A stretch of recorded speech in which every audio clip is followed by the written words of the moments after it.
Nate G 219 here to Hell But Back and Better. Hope everybody's feeling great. March 12th, Sunday afternoon. You know, I'm feeling great. Doing great. I got a very sad story coming to you today. Like I promised, it's a banger though.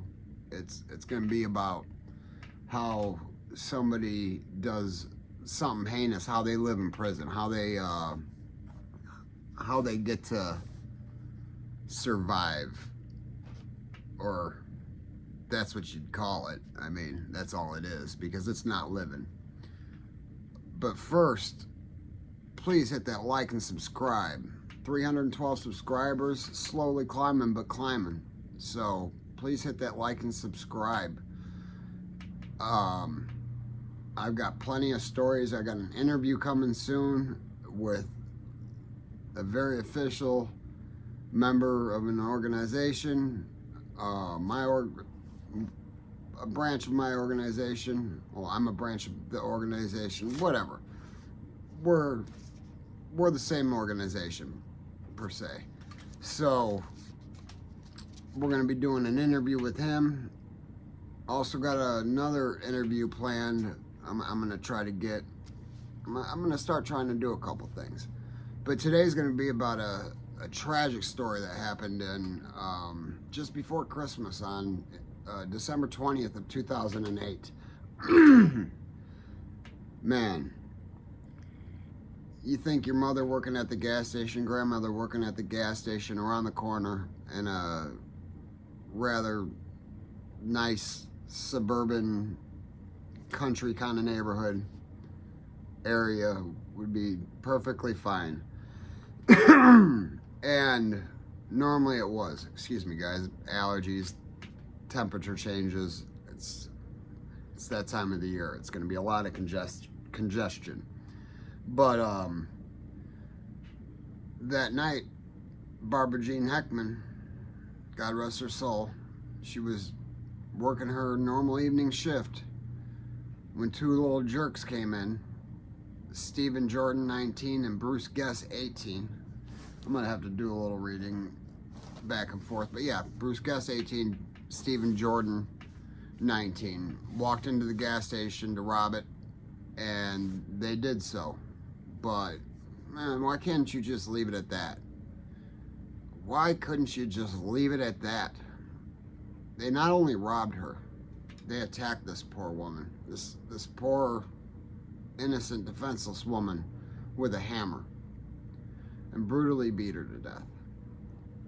Now, my heart goes out to the family. I've tried to reach out to the family, but I've had no luck. My sources are very limited. I can't afford any of those finders, the people finders and stuff like that. Otherwise, I've had better luck. And I'd also be able to get mug shots. Unfortunately, I don't have any mug shots or anything for many videos. And if I could just get a list of mug shots, I can just start telling stories and stories. So, if any of you can help me, please give me some tips how I can find Indiana State Prison mug shots, or Indiana mug shots from everybody in prison besides the Indiana Department of Corrections website. They do not give mug shots. Anyways, Bruce Guess and Stephen Jordan run into this gas station robber, brutally beat this old lady to death. And she wasn't even that old. I mean, she still had a lot of life ahead of her. I mean, because I'm not too far behind where she was. On September 28th of 2009, Bruce Guess was sentenced to 65 years and 20 years for robbery. 85 years, which meant he was going to do 42 and a half. Stephen Jordan was sentenced to 57 years for the murder and 3 for the robbery. He obviously was not the aggressor in the attack. So or mastermind, whatever. I'm not 100% sure. Certain things are said about Stephen Jordan that I don't know. My story's about Bruce Guess, because that's who was in the Indiana State Prison with me. But Stephen Jordan was not. Now they are both down in Pendleton. Stephen Jordan's release date, earliest EPRD, earliest possible release date is 2038. And, you know, he's not causing any trouble. Bruce Guess, on the other hand, his original out date was 2050. It's now 2056. And that may not sound like a long time, but it takes a lot of crap to get into to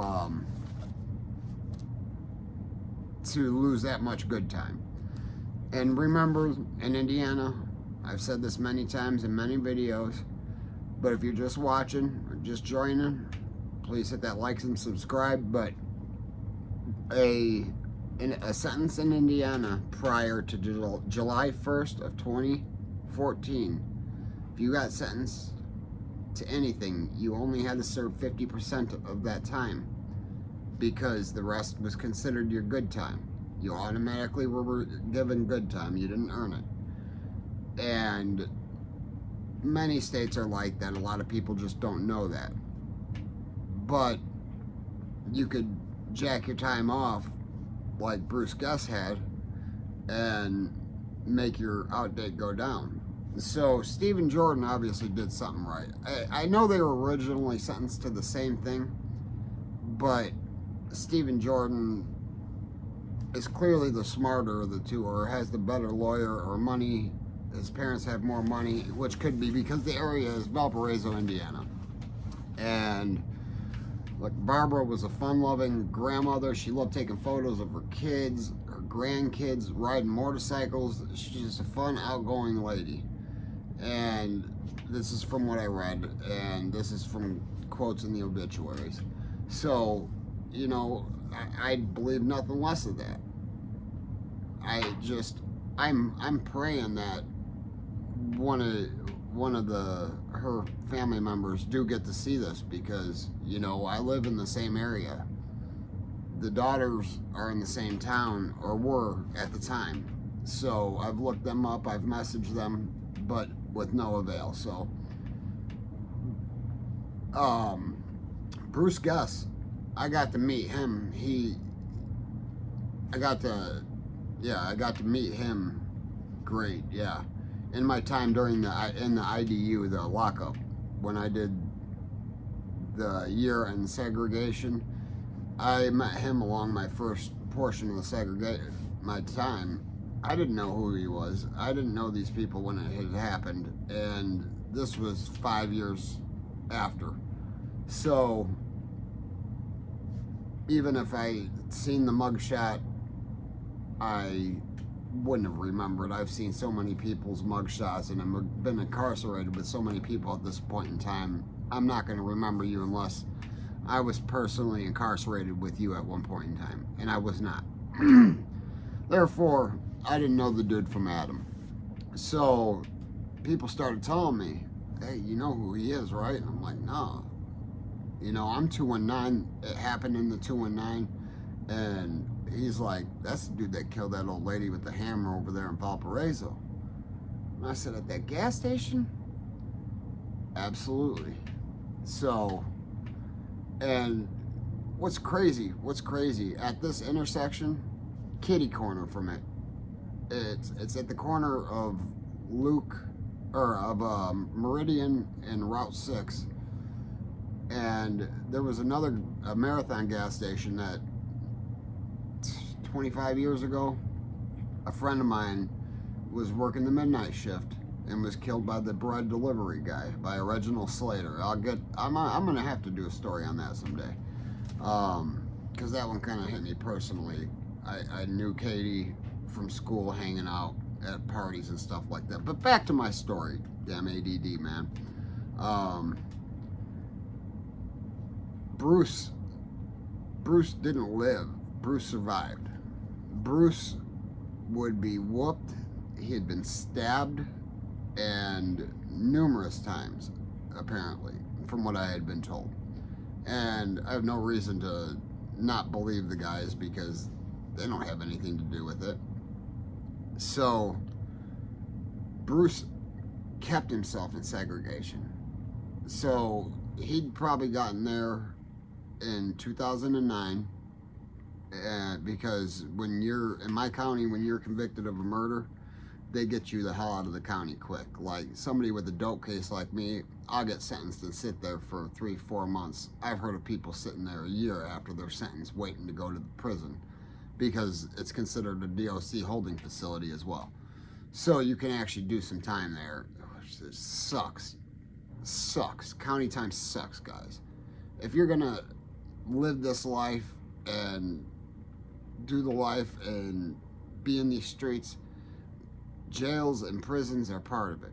So accept it. Get over it. And man, you'll learn county time is not what you want to do. Man, I'd rather do a year and a day in prison than 6 months in county all day long. So, anyways, Bruce, though, kept himself in segregation. And remember, Indiana State Prison is single-man cells, even in population. But in segregation, you're in your single-man cell.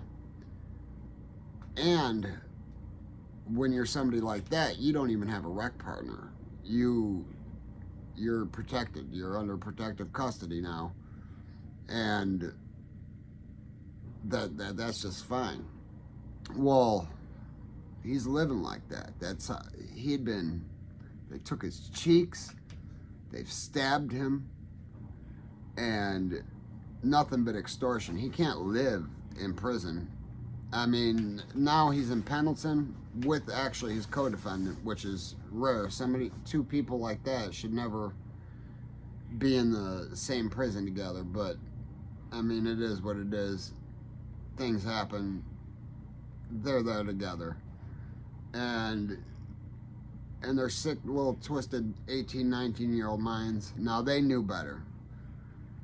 I'm not saying they knew the consequences that they were going to suffer. Maybe I don't know. I don't know how much money they got. There's very limited details on what I can find without paying a whole bunch of money a month to subscribe to these archives. So I need to get myself a computer, guys. So like and subscribe. Hit that like and subscribe, share. By the way, all you have to do is hit copy link and it shows that it's shared. That would be awesome of you guys. And anyways, yeah. But Bruce Guest living like a rat in a cage. And that's what he's gonna stay living like. I talked to a friend that's down there. He's in segregation right now. Administrative segregation, so he's on 23-hour-in-one lockdown. They're getting him. Now, I don't know how Stephen Jordan is getting away with his crime being so unnoticed in there, but maybe it's because Bruce Guest went to the prison in the same county as, that's probably why. I'm sure that's why. And then the person he created himself while he was there follows him to the next prison. Man, it's going to be amazing if that boy makes it home. Stephen Jordan, it looks like he's going to make it home. But, man, Bruce Guest, how do you do that? How do you kill somebody with a hammer? Now, a woman at that. A woman at a gas station. I couldn't imagine that. I couldn't imagine hitting a woman. Now, you know, I've done a lot of bad things in my life. Domestic's not in that situation. None of that. That's, I consider bad paperwork to me. But not everybody does. I mean, everybody also knows some couples fight and things happen, but me, it's a hands-off policy when it comes to women. That's just the way it is. But anyways, guys, that was just a quick one for you. But I hope you liked it. Please hit that like and subscribe. Again, I'm sorry I'm getting probably a little obnoxious with it. Trying to get 1,000 subscribers, move on from there. Check out my Instagram. I'm going to start posting more on there frequently. It's NateG_219. And that's it. You know, if they ain't hating it, you ain't making it.